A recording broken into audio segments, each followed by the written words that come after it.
Hello, and welcome back to The Vital Years, the podcast dedicated to empowering you with knowledge for a healthier, more vibrant life. Today, we confront a health crisis that strikes without warning, altering lives in an instant and casting a long, often devastating shadow: stroke. It's not just a medical event, it's a sudden disruption to the brain, robbing individuals of their abilities, their independence, and often their very identity. For older adults, the risk is acutely higher and the consequences can be profound, transforming daily life into an arduous battle for recovery. Yet, in the face of this immense danger, there is power in understanding, and there is immense hope in prevention. To help us navigate this critical topic, we're honored to have with us a distinguished expert who has dedicated his career to the complexities of the brain and the aftermath of its sudden assault. He's not only a leading neurologist, but a compassionate physician who has spent 17 years guiding patients through the recovery journey from stroke. Please join me in welcoming Dr. Jonathan. Dr. Jonathan, thank you for being here.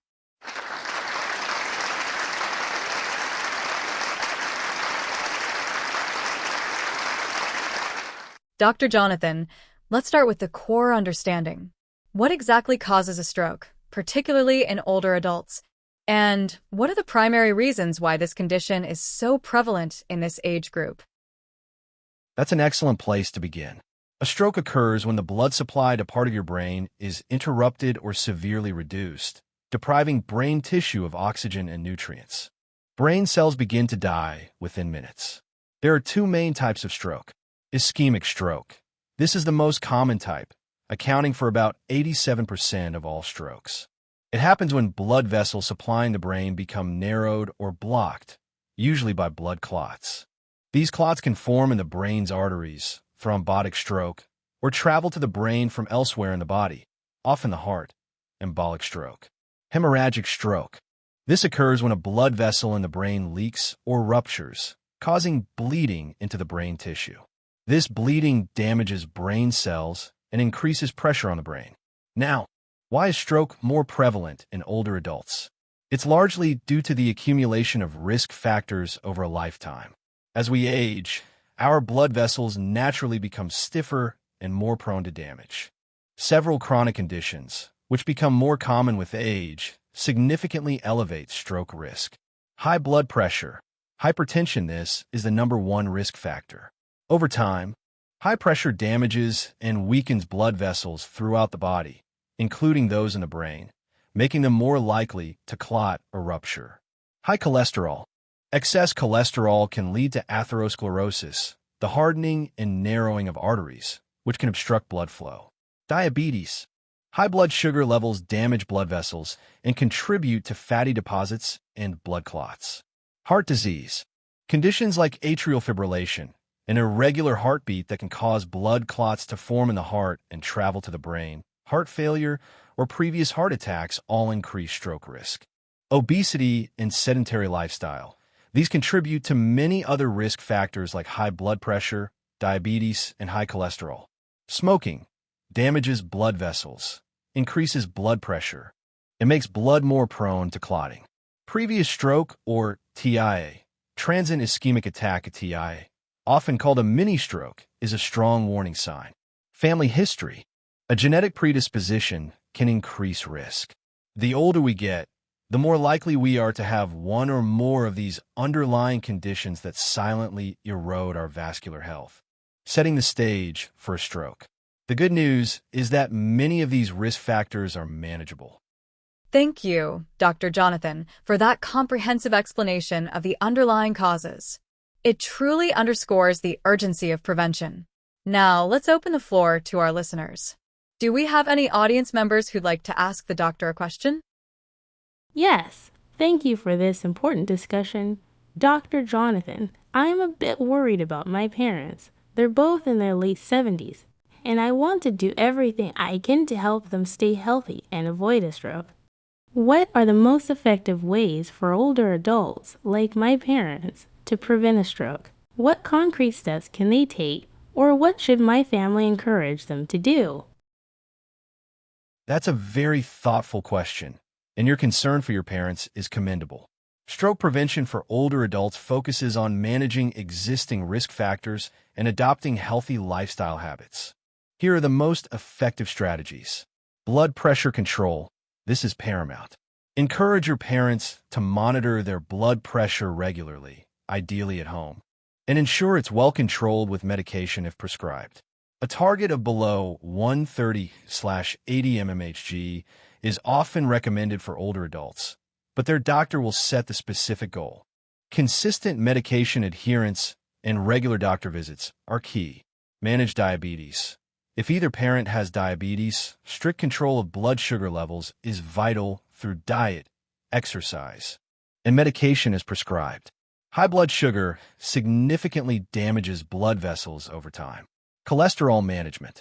Encourage them to follow a heart-healthy diet to lower LDL, bad cholesterol, and raise HDL, good cholesterol. Medications like statins may be prescribed if diet alone isn't enough. Quit smoking. If they smoke, cessation is the single most impactful step they can take to reduce stroke risk. Smoking damages blood vessels and increases clotting tendencies exponentially. Seek support programs or nicotine replacement therapies if needed. Regular physical activity, even moderate activity, can make a huge difference. Aim for at least 150 minutes of moderate intensity exercise per week, spread out, e.g., 30 minutes, 5 days a week. This could be brisk walking, swimming, or even gardening. Always consult their doctor before starting a new exercise regimen. Healthy diet. Emphasize a diet rich in fruits, vegetables, whole grains, lean protein, and healthy fats. Limit processed foods, red meat, and foods high in saturated and trans fats, cholesterol, and sodium. Maintain a healthy weight. Losing even a small amount of weight can significantly reduce risk factors like high blood pressure and diabetes.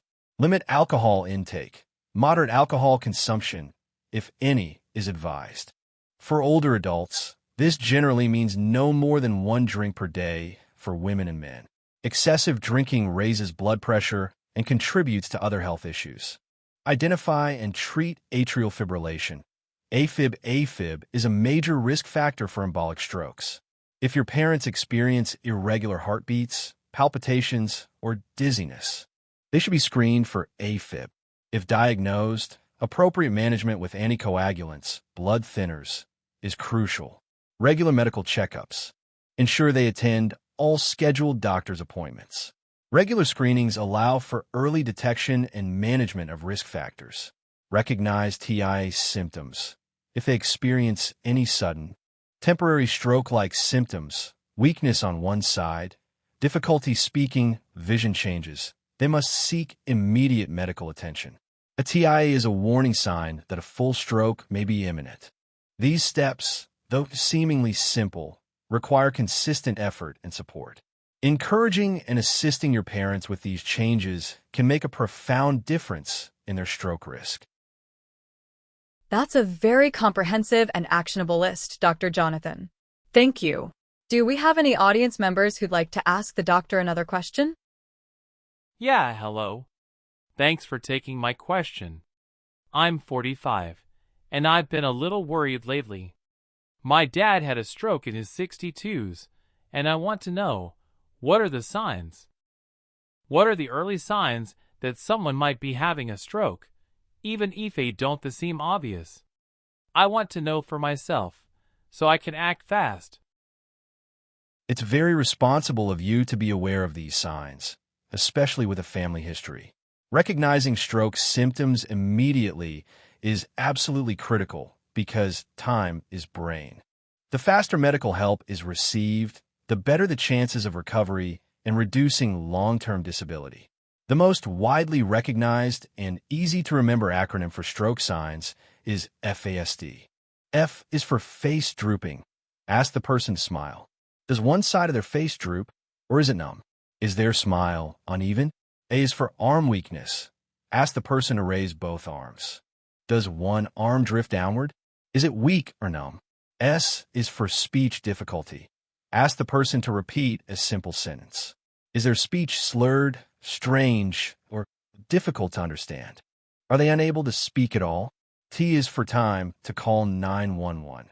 If someone shows any of these symptoms, even if they go away, call emergency services immediately. Note the time the symptoms first appeared. Beyond F.A.S.T, there are other sudden symptoms that warrant immediate medical attention. Sudden numbness or weakness, especially on one side of the body, face, arm, or leg. Sudden confusion, difficulty speaking or understanding speech. Sudden trouble seeing in one or both eyes. This could be blurred vision, double vision, or a sudden loss of vision. Sudden trouble walking, loss of balance or coordination, dizziness or stumbling. Sudden, severe headache, a thunderclap, headache with no known cause. This is especially concerning for hemorrhagic strokes. It's vital to remember that these symptoms appear suddenly. They are not gradual. If you experience any of these, even if they seem minor or go away, call 911 or your local emergency number immediately. Do not drive yourself or have someone else drive you to the hospital.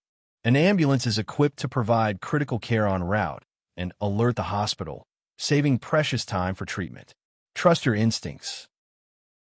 Thank you for that life-saving information, Dr. Jonathan. Awareness truly is key here. Do we have any audience members who'd like to ask the doctor a final question? Good afternoon, Dr. Jonathan. My question is about diet. We hear so much about what we should and shouldn't eat for general health, but specifically for stroke prevention. What are the most beneficial foods we should actively incorporate into our diet, especially as we age? And just as importantly, what foods should we absolutely avoid or strictly limit to reduce our risk? Diet plays a substantial role in managing many stroke risk factors. Let's start with foods you should prioritize and incorporate regularly. Fruits and vegetables. Aim for a wide variety and color. They are packed with antioxidants, vitamins, minerals, and fiber, which help lower blood pressure, reduce inflammation, and improve overall cardiovascular health. Think berries, leafy greens, spinach, which helps lower cholesterol and manage blood sugar levels. Lean protein. Choose poultry, skinless, fish, beans, lentils, and nuts. Fish, especially fatty fish like salmon, mackerel, and tuna, are rich in omega-3 fatty acids, which are known to reduce inflammation and may help prevent blood clots. Aim for at least 2 servings of fatty fish per week. Healthy fats. Incorporate monounsaturated and polyunsaturated fats found in avocados, olive oil, nuts, almonds, walnuts, and seeds, flax seeds, chia seeds. These fats are beneficial for cholesterol levels and overall heart health. Low-fat dairy or dairy alternatives. If you consume dairy, choose low-fat or fat-free options. Plant-based alternatives like almond or soy milk can also be good choices. Legumes. Beans, lentils, and chickpeas are excellent sources of fiber, protein, and various nutrients that contribute to heart health. Now, equally important are the foods you should strictly limit or avoid to reduce stroke risk. High-sodium, salt foods. Excessive sodium intake is a major contributor to high blood pressure. Be mindful of processed foods, canned soups, frozen meals, deli meats, fast food, and many restaurant dishes. Aim for less than 2,300 milligrams of sodium per day, and ideally closer to 1,500 milligrams if you have high blood pressure. Reading food labels is crucial. Saturated and trans fats. These fats raise LDL, bad cholesterol levels. Saturated fats are found in fatty cuts of red meat, processed meats, sausages, bacon, butter, full-fat dairy, and many baked goods. Trans fats are often found in partially hydrogenated oils used in fried foods, certain margarines, and some packaged snacks. High cholesterol foods. While dietary cholesterol's impact on blood cholesterol is debated, foods high in cholesterol often come with high saturated fat. Limit organ meats, high-fat dairy, and excessive egg yolks, though moderate egg consumption is generally fine for most. Added sugars and refined carbohydrates. Sugary drinks, candies, pastries, white bread, and white rice contribute to weight gain, inflammation, and can worsen diabetes, all of which are risk factors for stroke. Focus on natural sugars from fruits and complex carbohydrates from whole grains. Excessive alcohol. As mentioned earlier, heavy alcohol consumption directly increases blood pressure and can contribute to other health issues that raise stroke risk. Moderate intake is key. Processed foods. These are often high in unhealthy fats, sodium, and added sugars, making them detrimental to vascular health. The overall approach should be a balanced, Mediterranean-style diet, rich and whole. Unprocessed foods. Small, consistent dietary changes over time can lead to significant reductions in your stroke risk. Dr. Jonathan, your insights today have been incredibly powerful and genuinely life-saving. The clarity with which you've explained the complexities of stroke, the actionable prevention steps, the immediate signs to watch for, and the crucial dietary guidance is truly invaluable. Thank you for dedicating your 17 years of expertise to saving and improving lives, and for sharing that wisdom with us today. It was my absolute pleasure, Emily. I genuinely hope this discussion empowers your listeners to take proactive steps for their health. And to all our listeners, thank you for tuning into the Vital Years. The information shared today by Dr. Jonathan isn't just knowledge, it's a call to action. Stroke is a serious threat, but it's often preventable. Take these lessons to heart, discuss them with your family and your doctor, and commit to living a life that minimizes risk.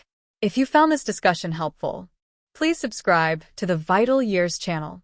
Your support helps us bring more vital health information to you, and we want to hear from you. If you have follow-up questions for Dr. Jonathan or suggestions for future topics, please comment below. Your engagement helps us build a healthier community. Join us next time on the Vital Years for more essential insights into living your healthiest, fullest life.